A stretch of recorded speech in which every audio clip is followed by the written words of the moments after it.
Well, good evening. Welcome to Sydney FC's offices in Moore Park, and another one of our regular chats tonight with a former Sky Blue. This evening, we will be talking to a man who scored the winning goal in one of Sydney FC's grand final triumphs. And as two of those four people are still with the club, it effectively narrows it down to just two. And it's probably not too hard to guess who it is. The man who scored the winning penalty in last season's grand final triumph in Perth. Please welcome Mr. Reza Ghoochannejhad. How are you, Reza? Good evening, Dave. I'm fine, thank you. Thank you for having me. I'd like to say hi to all the Sydney FC fans as well. No problem. Good stuff. Good stuff. Whereabouts are you in the world? What's happening to you? At the moment, I'm in Holland. I play for PEC Zwolle. That's a team in the Netherlands, but as many other countries in the world, unfortunately, we're on lockdown right now. So the leagues got cancelled, and we're waiting for the new season to start. So that will probably take another month, but I'm very confident that we'll be back soon.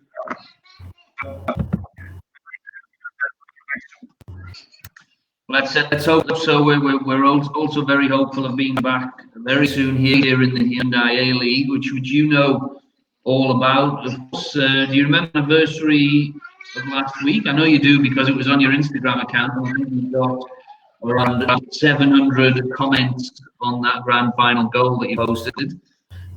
Did it remind you last week of your time here? Yes, it did. It did, of course. First of all, I got many messages from Sydney, so yeah, I was very I was very happy with that, and yeah, it went so quick the last year. It was like yesterday that we played the finals. It felt like that anyway. So to see all those videos and to relive all those moments again, it's pretty amazing, and a great feeling.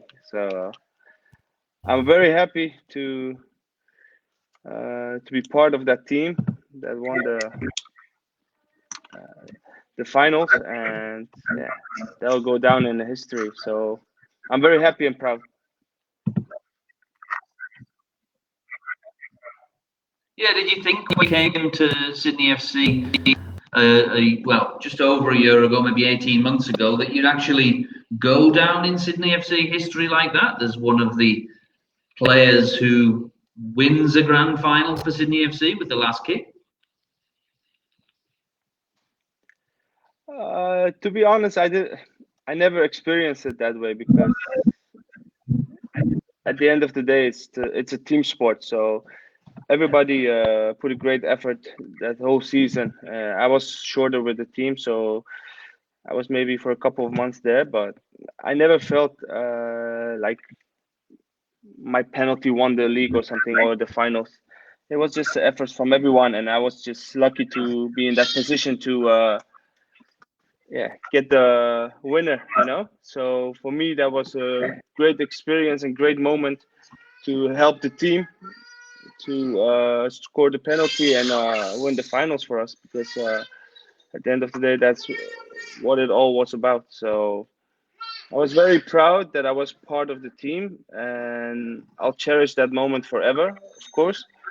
But at the end of the day, it was Sydney FC show. So also to me. Did you?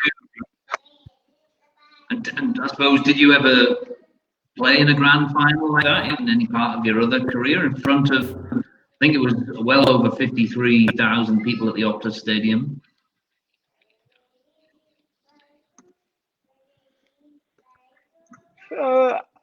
I've played many big games, to be honest, in front of big crowd as well.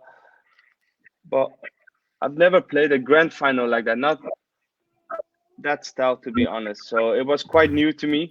But it was amazing. Like several weeks before the grand final started, we were already like we played the semifinals, and with the day, every day we got closer. The excitement got more and more, and people around you start talking more about the final. So the excitement was already there. So when we traveled to Perth and we arrived there, and yeah, I was so excited. I was not nervous, but more like happy to be part of that team and to be able to play the grand final. And yeah, the result at the end was yeah, the reason why we did all the effort and all the sacrifice, because at the end of the day it was about winning the final away from home. So it was like undescribable, and you were there too, so you know what I'm talking about. Yeah, yeah, it was fantastic. I mean, I remember. Don't know if you do. The boys were very relaxed during the build and on the plane over at the hotel. Even the morning of the game itself, they had a walk, and obviously they have players like yourself, like countrymen, Seam Dion, Alfie, Alex Wilkinson, Brosque, lots of players, Ryan Grant, who played in big games before as well. So it didn't really phase anyone. And also, Sydney FC were probably a little bit underdogs, really, because they came into the game having finished in second place in the league. Both were at home. Is that the kind of feelings that you were feeling on that day? To be honest, like to the outside world, we were a little bit like underdogs, like because we end up second in the league. Perth was dominating that season. They won almost against everybody, and they played in the new stadium at home, so they had the home advantage. That was for sure. But on the other hand, like you said, we had a pretty experienced team, you know, with experienced players who played these big games before. Like it wasn't something new to us, so that helped in many ways. Like you said, players like Brosque, Wilkinson at the back. We had so many players, so many experienced players that read the game and knew how to handle these games. And to be honest, I think it had nothing to do with luck. It was we were pretty confident that we could win that game, especially since we focused tactically and on many other ways on the opponent, on Perth, and we also uh, trained a lot on penalties, for example, like the day before and the days before that, because like during the final, it can happen, you know, that at the end of the day you have to take penalties. So what Bimby did very good to the final, the days before the final, was that we trained on the penalties. So everybody had to take a penalty, and everybody had to train on that. So when it came to the penalties at the end, I felt confident personally, and I knew the other lads were confident as well because, like I said, we trained specifically on that, and that helped us winning the final at the end. So was it a coincidence? No, absolutely not. I think with Redis in goal, he saved us.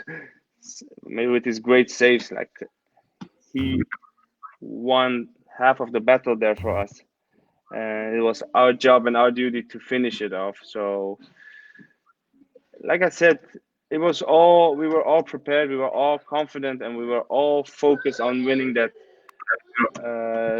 bringing the trophy home to Sydney, and we did it.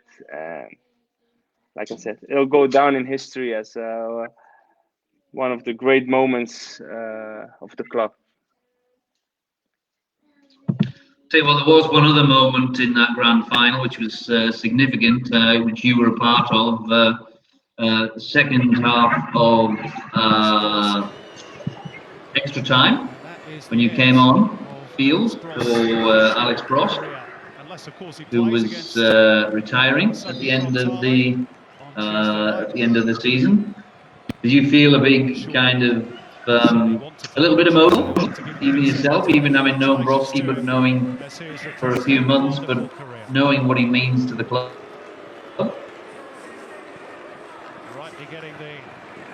I think there are no words to describe what Brosque has meant for the club, for Sydney FC, and for Australian football as well. But he's a legend. Everybody knows that, especially in Sydney. And for me, it was a privilege and an honor to play with him, play together with him, and to be in a dressing room together with him. So, other than a great captain, what was more important to me personally was that he was a great person, and that was, yeah, very nice to see that a big player like Brosque can be even a better person. So it was an honor to play with him, and especially that game when he came off. We knew that he would retire after that game, so that was another responsibility for us to win that game, especially for him. You didn't want to send him goodbye without a trophy. So it was a perfect day for Brosque as well, for winning the finals for Sydney. I could not, to be honest, I could not wish for more on that day, because everything we wished for came out. So it was all good at the end, and happy to send Brosque off that way. Did you know you were going to take a penalty beforehand, or would be one of the 5 people, or was it just when you got out into the centre after the game?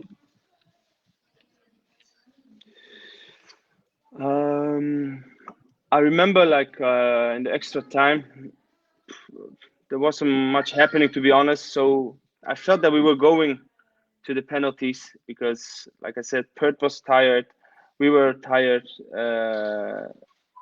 We didn't create many big chances at the end, neither did Perth. So when it came down to the penalties, we came together. And as I remember, Bimby asked who was confident to take penalties.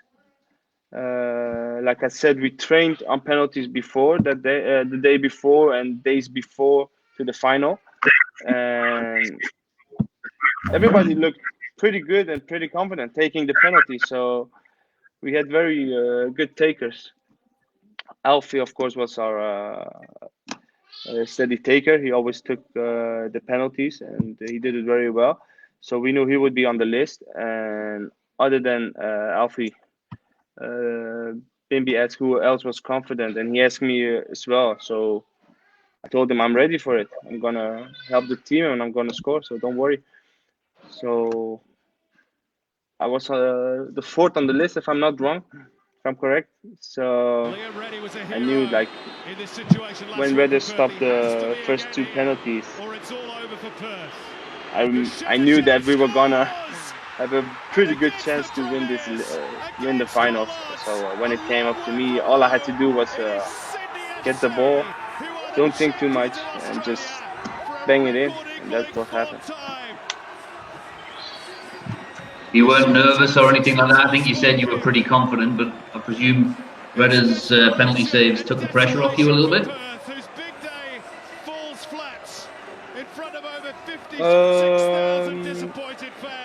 It didn't take the pressure off, but it did help us, like, to be even more confident.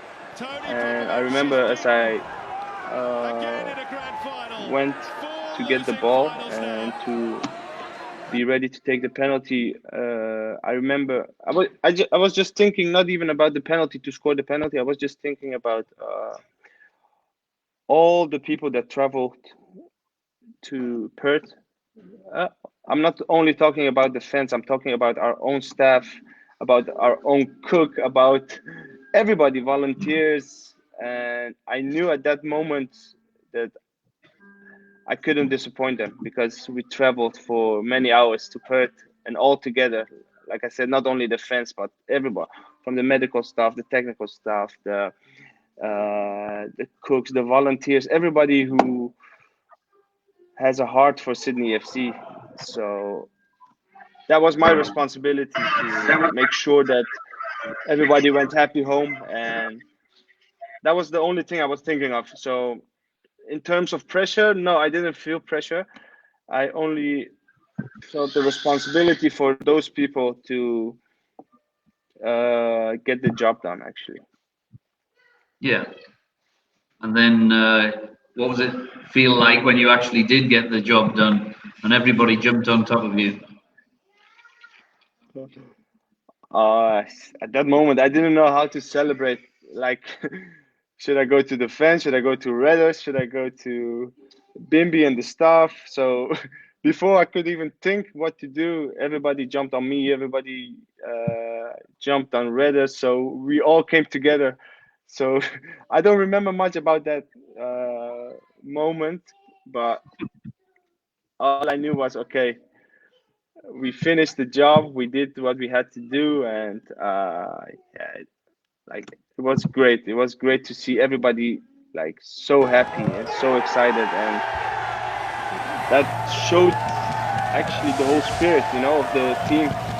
I've played for many clubs before in my career, so and I only played for several months for Sydney, but the spirit that I experienced congratulations to the last 2019 season Hyundai with our team, A-League it was something champions, amazing. It was something Sydney that FC. you don't see everywhere. It's not that common, it's something special, and that's why I was so proud to be part of that team and to be one of them, one of those guys, because it's always difficult to, like during the season to make a transfer to a new team and to adapt to a new team. But as soon as I came, the lads took care of me. They made sure I was feeling home, and on the pitch and off the pitch, they were great. Like I was very, very, so me and my family, we adapted very quick, and also thanks to the lads and the staff that helped me adapt so fast. So that's something that I always will remember and I'll always cherish. Definitely, Dave. Fantastic. Yeah, great. That's fantastic to hear. And obviously the celebrations went on long into the night, both here in Sydney and over in Perth. You're a teetotaler, I think. Isn't that right? Come again, Dave? Sorry, I didn't catch that. I said you're a teetotaler, but that obviously didn't affect any of your celebrations. What do you mean by that? Sorry, the connection is a little bit. I mean, you're not. I believe you don't drink, obviously. So you were still able to enjoy the celebrations. Oh yeah, definitely. It was yeah, definitely. I remember after the game, the lads, we went all together. We went out to celebrate, of course, with everybody from the staff, the fans, and we went to a quiet place to get something to eat. So that was quite nice. And actually, to be honest, I don't remember what happened afterwards. It was for me, it was a great evening because I was just celebrating and I was enjoying in peace. Well, of course, we had other players who went wild as well, and that's their right too. They were right that they had every reason to. So everybody celebrated in his own way, but the most important thing was that we were together for a few hours after the game, and we all celebrated and we all enjoyed that moment. And after that, I don't remember what happened with the other lads, but it was all good. We went all back to Sydney healthy. So yeah, although there were a few people. There were a few people who were a little bit worse for wear. the next day on the flight home, which got delayed, if you remember, and we had to go back to. We went back and had the celebration at the Star as well. After that, which was a lot of fun. Yeah. And that was it. That was a fantastic memory in the club's history. Yeah, and we had a great boat trip as well. So after that, so that was also a great day.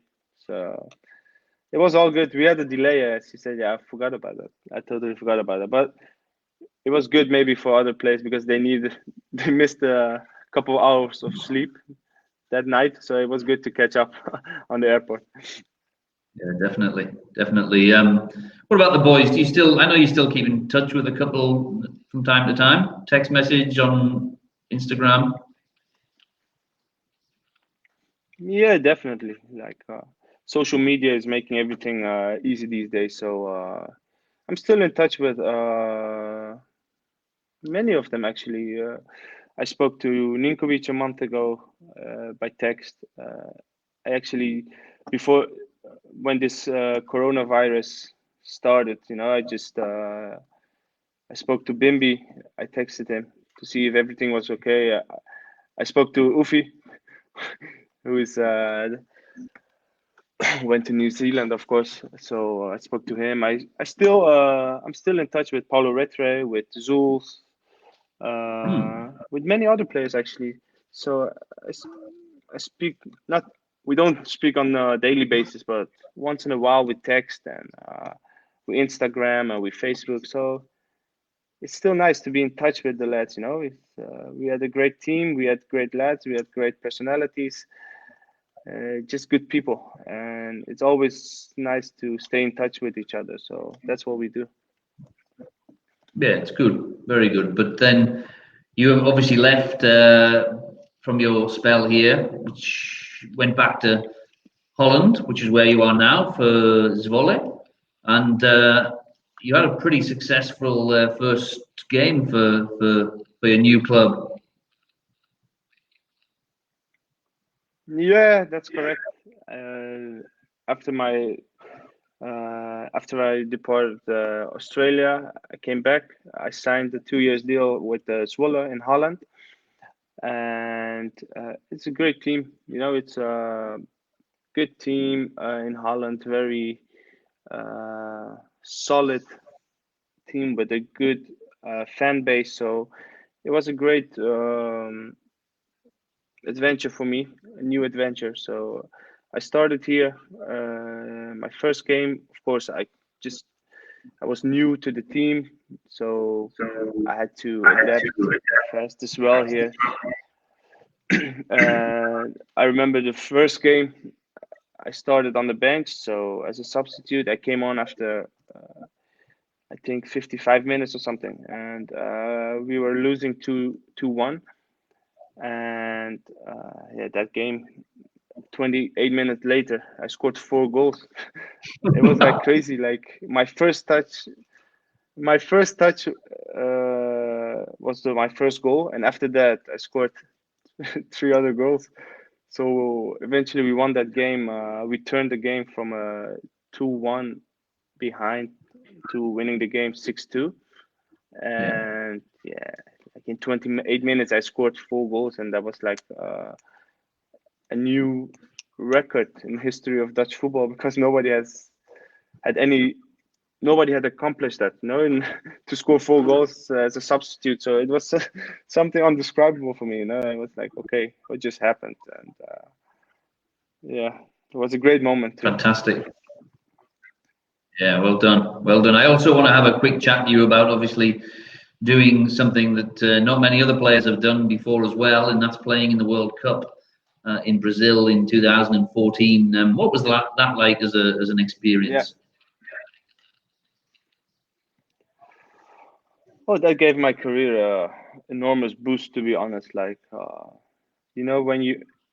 it's already an honor to play for your country, but like to play on the highest platform that you can achieve as a football player, to play on a World Cup, that was like, that was crazy, because everything you hear about the World Cup and you see on a television is nothing compared to what you actually experience when you're part of that whole tournament, when you're actually one of those players that is representing the World Cup, representing your country. And it was crazy. We were in a group with tough opponents, tough countries like Nigeria, Argentina, Bosnia. So we knew we were the underdog, but for us it was just to show the world what we were capable of.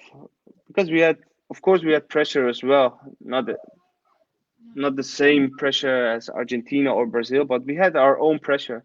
We knew that we want to show our true identity, and I think we did that pretty well. Especially that game against Argentina, where we lost like in the dying seconds of the game. I think we played a very good game, especially the second half. Yeah, unfortunately, Lionel Messi decided to score a great goal at the end of the game in the dying seconds. But the game overall, like nobody expected us to put that performance on the pitch, and especially the second half, like I mentioned. If you look at the opportunities and the chances we created that game, and yeah, we had to win that game actually. If you would have said that before the game, like that we had the chance to win against Argentina, everybody would think that we were crazy or unrealistic. But if you watch the game and you see our chances, the things that we created, yeah, we should have won the game. But it wasn't meant to be. But beside that, it was a great moment for us, for the Iranian football fans, and for the Iranian football in general. And yeah, we made the people proud at home, because when we got home, yeah, they celebrated like we have won the World Cup. So that meant a lot to us as well. Incredibly passionate supporters in Iran, yeah? Yeah, very passionate. Like when we play with the national team, the home games before the coronavirus, of course, the home games were filled with 100,000 spectators. In Tehran. Yeah.